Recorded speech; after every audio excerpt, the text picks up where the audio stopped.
자, 일단은 장요근의 활성도 검사를 먼저 할 거예요. 한쪽씩 번갈아 가면서 할 건데 어느 쪽 장요근이 활성도가 더 높으냐, 더 잘 활성화가 되느냐, 이러한 것들을 지금 보는 거죠. 자, 일단 환자를 지금 눕혀놔요. 눕혀놓은 상태에서 고관절을 90도로 구부립니다. 그리고 뒤꿈치를 이렇게 받쳐줘서 우리가 다리의 무게를 파악해야 돼요. 그러니까 이제 이렇게 자세를 잡은 상태에서 환자에게는 힘을 다 빼도록 우리가 유도를 해주고요. 그 다음에 이 다리의 무게를 측정한다는 얘기죠. 자, 그러면은 어느 정도 다리의 무게를 우리가 측정했어요. 그러면 이제 이 자세, 고관절이 90도로 굴곡된 자세에서 버티라고 이야기를 하고 우리가 이렇게 저항을 주는 것이죠. 그럼 환자분은 저희가 가하는 이 저항에서 이 고관절을 90도를 구부린 상태를 유지해야 되는 거예요. 자, 이때 원래는 장요근을 이용해서 이렇게 고관절이 움직이지 않도록 버텨야 되는데 보통 환자분들 같은 경우는 장요근이 잘 쓰이지는 못해요. 그 비율이 바뀌어서. 그래서 보통 장요근을 이용해서 고관절을 버텨야 되는데 이러한 대퇴직근과 같은 근육들로 버틸 수 있다라는 얘기죠. 그러니까 보상작용이 일어나는 거예요. 그러면 이 대퇴직근이 만약에 고관절을 움직이지 않도록 지금 버텨준다면 이 다리가 슬관절이 신전이 될 수도 있겠죠. 대퇴직근은 슬관절 신전의 주동근이니까. 그래서 무릎이 신전이 되면서 다리가 이렇게 들려 올라갈 수가 있어요. 그러면 우리가 뒤에서 손으로 받치고 있던 손에서 이 다리의 무게가 가벼워지는 것을 파악할 수 있겠죠. 그러면 대퇴직근이 쓰고 있다는 것을 우리가 파악을 하는 거니까 우리가 이때는 환자분한테 이 다리에는 힘을 많이 주지 마세요 라고 이렇게 유도를 할 수 있는 거죠. 그래서 최대한 장요근의 활성도를 우리가 파악할 수 있도록 다리의 힘을 빼게끔 해야 됩니다. 자, 반대로 이런 경우도 있어요. 이렇게 다리가 눌리는 거죠. 다리를 이렇게 누르는 거예요. 그럼 우리가 느끼기에는 다리의 무게가 더 무거워지는 것을 느낄 수 있다는 거예요. 왜냐하면 이 대퇴직근이 활성도가 높아지면 이 뒤쪽에 있는 기랑근인 햄스트링이 활성도가 높아지면서 이렇게 무릎이 굴곡이 되기도 해요. 그러면은 우리가 다리의 무게를 더 무겁게 느끼니까 마찬가지로 이 사람은 대퇴직근을 지금 더 많이 쓰고 있구나. 대퇴직근의 활성도가 지금 많이 높아지고 있구나. 이렇게 알 수 있는 거죠. 그러니까 보상작용을 하지 않도록 만들어줘야 되니까 우리가 이제 환자분한테 다리의 힘은 최대한 쓰지 마세요. 다리의 힘은 최대한 빼세요 라고 안내를 할 수 있는 거죠. 그래서 최대한 다리에 있는 근육, 대퇴직근은 쓰지 않고 최대한 장요근만 활성도가 높아지게끔 만들어서 이 장요근이 얼마나 활성도가 높아지느냐, 활성도가 얼마나 잘 이루어지느냐, 이러한 것들을 파악할 수 있는 겁니다. 그래서 왼쪽과 오른쪽을 이제 번갈아 가면서 테스트를 하겠죠. 이때 중요한 점은 뭐냐면 처음부터 아주 강한 힘으로 검사를 하면 안 된다라는 거예요. 환자분 같은 경우는 대부분이 이제 버티지 못하고 이렇게 다리가 그냥 끌려오고 끝나겠지만 일반적인 경우에는 강한 힘으로 했을 때 장요근만 쓰는 게 아니라 다른 근육들까지 다 동원해서 버티면 되니까 다리는 고정할 수 있지만 몸이 끌려오는 현상이 발생되기도 해요. 그러면은 이거는 우리가 장요근의 활성도를 검사하고 싶은 건데 그것을 넘어서서 다른 근육들까지 다 쓰는 걸 검사를 해버리는 거잖아요. 그래서 이거는 우리가 아주 강한 힘부터 검사하는 게 아니라 반대로 항상 적은 힘부터, 아주 최소의 힘부터 검사를 시작해야 돼요. 그래서 가장 적은 힘으로 살짝 당겼을 때 이 장요근이 얼마나 이 힘을 파악하고 잘 활성도가 올라가면서 고관절을 잡아주느냐, 이걸 파악하는 거죠. 다리의 힘은 최대한 빼고 있으라고 그러고 장요근으로만 지금 버티려고 하는 거잖아요. 아주 적은 힘으로 당기면요, 우리가 이렇게 당길 때 장요근이 이걸 파악을 잘 못해요. 그러니까 다리가 끌려 내려가는지를 잘 모르는 거죠. 마치 버티지 못하고 끌려오는 것처럼 고관절이 신전되는 것을 볼 수 있습니다. 이제 우리가 검사했던 힘을 조금씩 증가시키면서 계속 반복해서 검사를 하는 거예요. 그럼 어느 순간이 되면 이제 장요근이 그 힘을 파악하고 이제 잡아주기 시작할 거 아니에요. 이때는 얘네들이 처음부터 이거 잡아줘야 되는데 하고 딱 잡아주는 게 아니라 잘 못 잡고, 그러니까 내가 이걸 잡아야 되느냐 말아야 되느냐를 긴가민가한 거죠. 그러니까 잡았다 놨다 이렇게 반복하는 형태의 활성도를 우리가 파악할 수 있습니다. 그러니까 다리가 끌려오긴 하는데 얘네들이 잡았다 놨다 하는 게 느껴져요. 그리고 여기서 좀 더 강한 힘으로 당기기 시작하면 그때부터는 이제 장요근이 확실하게 잡기 시작하는 걸 느낄 수 있는데 잘 못 버티고 끌려오는 형태를 파악할 수가 있는 거죠. 지금 설명한 건 왼쪽 장요근입니다. 왼쪽 장요근이 오른쪽 장요근보다 약하니까. 자, 근데 이에 비해서 오른쪽 장요근을 검사할 때는 다른 결과가 나오겠죠. 그러니까 왼쪽 장요근에 비해서 상대적으로 좀 더 장요근이 활성도가 좀 잘 올라가고, 그러니까 고관절을 신전되는 것을 잘 막아주는 그런 것을 우리가 파악할 수 있어요. 그러니까 우리가 적은 힘으로 당겨도 장요근이 그 힘만큼 파악을 하고 딱 잡아주고, 또 조금 더 힘을 가하면 또 그만큼 힘을 딱 파악해서 잘 잡아주고, 이런 식으로 잘 스무스하게 잘 잡아준다는 것을 파악할 수 있는 거죠. 결국 양쪽을 비교해 보면 왼쪽 다리는 버티지 못하고 끌려오는데 오른쪽 다리는 그래도 어느 정도 잘 버텨준다는 것을 파악할 수 있습니다. 자, 그만큼 이렇게 양쪽 장요근의 그 활성도가 차이가 난다라는 것이거든요. 그럼 이 차이가 나는 것이 어떻게 요추에 그러면 영향을 또 일으키는지, 그러니까 요추에서 어떻게 역학적으로 영향을 미치게 되는지 우리가 검사를 통해서 확인을 다시 해볼 수도 있어요. 자, 그래서 이번에는 이렇게 검사를 할 겁니다. 일단 쿠션이 많지 않은 판판한 의자에 앉고요. 이 상태에서 우리가 상체를 이용하지 못하게 손을 가슴 위에 올려놓도록 하고요. 그 다음에 고관절을 한쪽씩 번갈아 가면서 굴곡하도록 요청하는 거예요. 그러면 장요근을 이용해서 고관절을 굴곡을 하게 되겠죠. 물론 대퇴직근이나 이제 다른 근육도 쓰겠지만 동시에 장요근도 어쨌든 같이 쓰는 것이니까 이때 요추에서는 어떤 움직임이 나게 되는지, 이때 어떤 움직임이 요추에서 일어나게 되는지 확인을 해볼 수 있다라는 거죠. 자, 이때 검사를 할 때 우리는 요추를 촉진을 하고 있어야 되는데 요추의 극돌기를 촉진하시면 돼요. 그래서 우리가 총 요추가 1번부터 5번이 있잖아요. 그 중에서 2, 3, 4번을 체크를 하시는 거죠. 2, 3, 4번을 체크를 하셔서 이 극돌기의 움직임이 어떻게 움직이냐 이것을 파악하시는 거예요. 자, 이때 한번 생각을 해보시면 지금 오른발을 들고 있습니다. 이렇게 오른발을 들면 오른쪽 장요근이 고관절을 굴곡을 시키겠죠. 자, 이때 요추가 이 근육에 의해서 움직임이 일어나려고 그럴 거예요. 그러니까 오른쪽 장요근의 활성도가 높아졌기 때문에 요추가 오른쪽으로 끌려오려는 형태가 되겠죠. 이때 왼쪽 장요근이 그 요추를 움직이지 않도록 잡아주는 역할을 해야 돼요. 자, 지금 여기 A1 타입 이 그림에서 한번 보겠습니다. 지금 오른쪽 장요근이 힘을 줘서 오른쪽 고관절을 굴곡을 시켰어요. 그러니까 이 장요근의 수축하는 힘 때문에 요추가 이렇게 오른쪽으로 끌려오게 되는 거죠.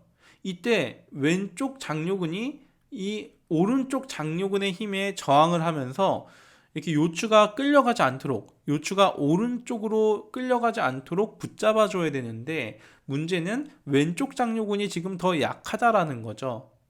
그러니까 오른쪽으로 요추가 이동을 할 수밖에 없을 거예요. 자, 그러면 이번에는 왼쪽 고관절을 굴곡할 때 한번 생각해 볼게요. 왼쪽 고관절을 이렇게 굴곡을 해서 다리를 들어 올리게 되면 왼쪽 장요근을 쓰게 되겠죠. 왼쪽 장요근을 쓰면 요추가 왼쪽으로 끌려가려고 그럴 거예요. 그렇게 되면 어떻게 되죠? 오른쪽 장요근이 이제 요추가 끌려가지 않도록 붙잡아 줘야 되겠죠. 그래서 이 그림에서 보시면 자, 왼쪽 장요근이 이렇게 왼쪽 고관절을 굴곡을 시킬 건데 이때 요추가 같이 왼쪽으로 이렇게 끌려가는 형태가 되는 거거든요. 그러면 이때 오른쪽 장요근이 요추가 왼쪽으로 이동하는 것을 막아줘야 돼요. 그런데 여기서는 오른쪽 장요근이 왼쪽 장요근보다 지금 더 힘이 세잖아요. 활성도도 더 높고 힘이 더 세니까 왼쪽 장요근의 힘을 감당하는 게 가능하겠죠. 그래서 왼쪽 장요근이 사용이 될 때 오른쪽 장요근이 잘 버티면서 요추의 움직임이 적게 되는 거죠. 자, 그리고 장요근 같은 경우는 보시면 이렇게 요추를 위에서 봤을 때 이렇게 횡돌기가 있고 여기가 뒤쪽이고 여기가 앞쪽입니다. 자, 이렇게 되어 있으면 장요근이 이렇게 사선 형태로 주행을 하면서 붙어 있게 되죠.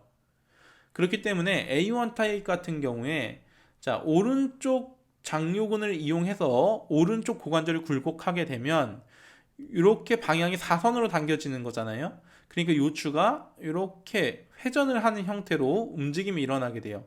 그러면은 뒤에 있던 요 극돌기가 이렇게 요추가 회전하는 방향을 따라서 같이 움직이게 되겠죠. 그래서 이러한 회전에 의한 움직임에 의해 극돌기가 더 크게 움직임이 일어나는 것을 우리가 직접 촉진을 통해서 확인이 가능합니다.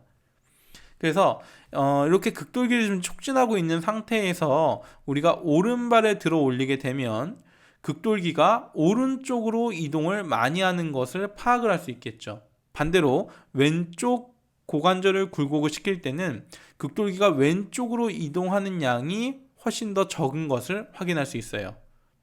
그래서 오른쪽 장요근과 왼쪽 장요근의 활성도 차이가 고관절을 움직일 때 우리의 요추에서 어떻게 움직임을 만들어내는가를 파악할 수 있다는 것이죠. 그래서 우리는 이 검사를 통해서 오른발을 굴곡할 때 요추가 왼쪽으로 회전이 더 많이 일어나는구나, 이것을 확인할 수 있다는 거죠. 그리고 이 사람은 오른쪽 장요근이 왼쪽 장요근보다 활성도가 더 높은 게 맞고 왼쪽 장요근은 오른쪽 장요근보다 활성도가 더 낮고 힘이 더 약하구나, 이것을 확인을 할 수 있다는 거죠. 그래서 이것은 양쪽 장요근의 활성도 차이로 인해서 우리가 고관절을 움직일 때 요추에서 일어나는 역학에 대해서 한번 검사를 하고 이걸 통해서 A1 타입이 맞구나라는 것을 좀 더 신뢰도를 높일 수 있는 그러한 검사라고 생각하시면 되는 거죠. 이때 지금 보시면 오른쪽 결국은 장요근과 왼쪽 장요근의 지금 힘의 차이가 나는 거잖아요. 그래서 오른쪽 장요근만 일단 생각 한번 해보실게요. 오른쪽 장요근이 힘을 주게 되면 이렇게 나무가 기울어지듯이 요추가 오른쪽으로 기울어져야 되거든요. 왼쪽에 있는 장요근이 지금 잡아주지 못하니까, 오른쪽 장요근의 힘을 충분하게 잡아주지 못하니까 이러한 현상이 나타나겠죠. 그러면 이 사람이 지금 A1 타입이라는 것은 이렇게 오른쪽으로 요추가 기울어져 있는 게 아니잖아요. 그 얘기는 뭐냐면 왼쪽 장요근이 약한 만큼 이제 왼쪽에 있는 요방형근이 도와주게 된다라는 거죠. 그래서 이렇게 늑골을 잡아서 반대쪽으로 당겨주니까 이런 식으로 구부러지는 형태가 될 수 있는 거예요. 그러니까 요추가 오른쪽으로 기울어지는 것을 막아주기 위해서 왼쪽에 있는 요방형근을 동원해서 사용하게 되는 것이 A1 타입인 거죠. 그러니까 이걸 통해서 우리가 알 수 있는 건 A1 타입은 서 있거나 걷거나 이렇게 활동을 할 때 양쪽 장요근의 활성도 차이가 나기 때문에 왼쪽 요방형근이 항상 활성도가 계속 높아지게 된다라는 것을 알 수 있는 거죠. 그러니까 양쪽 장요근이 이렇게 비대칭하게 된다면 결국은 요방형근도 비대칭할 수밖에 없다라는 얘기예요. 자, 그래서 결국은 이러한 형태의 힘이 만들어지게 된다라는 것이죠. 그래서 다음 검사로는 우리가 요방형근을 체크해 볼 수도 있겠죠. 방금 앞에서 말씀드렸던 것처럼 A1 타입은 장요근의 차이 때문에 왼쪽 요방형근이 긴장도가 더 높고 부산물도 많이 쌓여 있을 것이라는 것을 우리가 파악할 수 있는 거잖아요. 그러니까 검사를 해서 왼쪽 요방형근이 오른쪽 요방형근보다 긴장도가 높은지 또 부산물이 많이 쌓여 있는지 확인해 볼 필요가 있다라는 거죠. 환자를 엎드려 있는 상태에서 이렇게 동시에 왼쪽 요방형근과 오른쪽 요방형근을 같이 체크해 보시면 돼요. 이렇게 체크할 때 보시면 이렇게 아래쪽에서 위쪽으로 보는 단면이라고 한번 보고 생각을 해본다면 왼쪽 요방형근 같은 경우는 부산물이 많이 쌓여있고 긴장도가 높기 때문에 이렇게 근육 허리 부분이 좀 두툼하게 만져지는 반면에 오른쪽은 이렇게 얄쌍하게 내려가면서 만져지는 것을 우리가 느낄 수 있습니다. 그래서 왼쪽에 있는 요방형근이 부산물도 더 많이 쌓여 있고 또 긴장도 더 높다는 것을 이렇게 이 표면 모양을 통해서도 알 수 있는 거죠. 자, 그리고 이 상태에서 압력을 가해 보는 거예요. 그러면은 얼마나 더 이렇게 단단한가, 그런 식으로 우리가 느낌을 더 체크할 수도 있겠죠. 그래서 이렇게 압력을 가해서 양쪽을 번갈아 가면서 압력을 가해서 보았을 때 어느 정도 긴장도를 또 차이를 느낄 수 있다라는 겁니다. 자, 여기서 근데 우리는 이미 이 사람은 A1 타입이니까 왼쪽 요방형근이 훨씬 더 긴장도가 높을 거야 라는 것을 어느 정도 파악을 하고 있는 거잖아요. 그러니까 누를 때 아예 먼저 환자에게 제시를 하셔도 되겠죠. 자, 지금 오른쪽을 누를 때는 크게 불편한 걸 느낄 수 없을 거다라는 것을 이야기를 하고요. 그 다음에 이제 왼쪽을 누를 때는 근데 이쪽은 반면에 훨씬 더 불편감이 느껴질 거다. 더 근육이 뭉쳐져 있는 걸 누른다는 게 느껴질 거다. 이렇게 제시를 할 수 있다라는 거예요. 그럼 이게 별거 아닌 것 같지만 환자분 입장에서는 벌써 이미 누르기 전에 얘기하고 누르는 거잖아요. 그러니까 이걸 어떻게 먼저 알고 있지? 이렇게 신기하게 된다라는 거죠. 앞에서도 말씀드렸듯이 이러한 것이 뭐 환자분한테 무조건 신기하게 만들어서 내가 되게 뛰어난 사람이다 뭐 이렇게 보이려고 하는 게 아니라 환자분은 이것을 통해서 진짜 이 사람이 내 몸을 어떻게 정확하게 파악을 하고 있구나, 이러한 것들을 느끼고, 그래서 우리를 신뢰를 아무래도 더 하니까 또 우리가 제시하는 어떠한 운동이라든지 또 다양한 치료들에 의해서 또 동기부여가 될 수도 있다라는 거죠. 그러한 동기부여로 인해서 본인이 우리를 믿고 꾸준하게 잘 따라오고요. 그 과정에서 차근차근 좋아지는 것을 느끼고 이렇게 좋아질 수 있는 것을 경험을 할 수 있다라는 거죠. 그리고 이러한 부분을 또 이렇게 응용하기도 해요.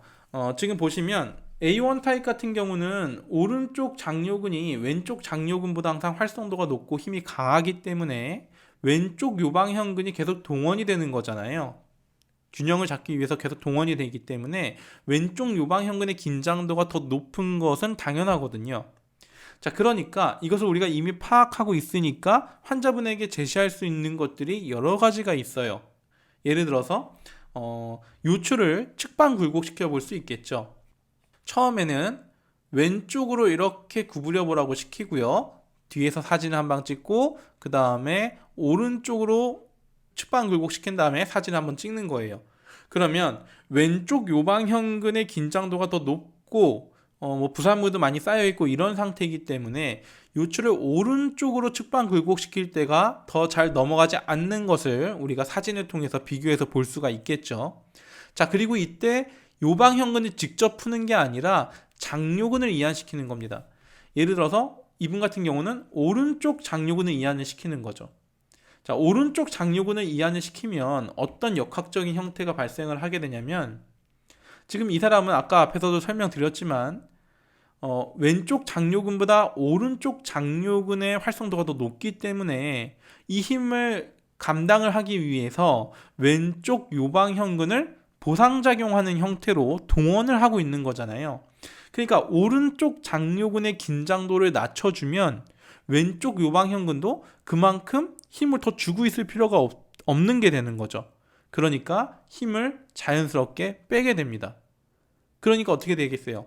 오른쪽 장요근을 풀고 다시 사진을 찍게 되면 아까 전보다 오른쪽으로 요추를 측방 굴곡했을 때 더 많이 넘어가는 것을 우리가 파악할 수가 있겠죠. 그러니까 사진으로 볼 수가 있겠죠.